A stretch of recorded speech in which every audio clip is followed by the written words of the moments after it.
খিচুড়ি খেতে কে না ভালোবাসে বলো?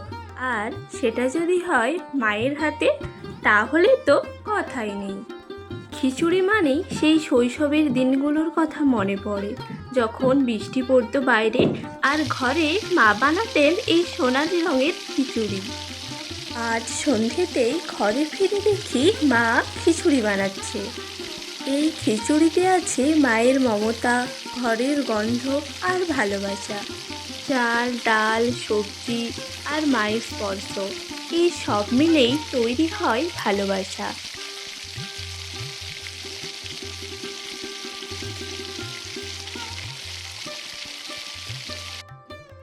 চোখ বুজলেই যেন শোনা যায় মায়ের ডাক, মাটির উনুনে ফুটতে থাকা খিচুড়ির শব্দ।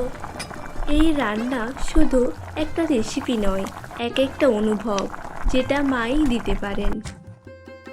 তাই তোমার মায়ের রান্নাও যদি তোমার মনে পড়ে, তাহলে একটা লাইক দিও, আর ভিডিওটা ভালো লাগলে সাবস্ক্রাইব করতে ভুলো না।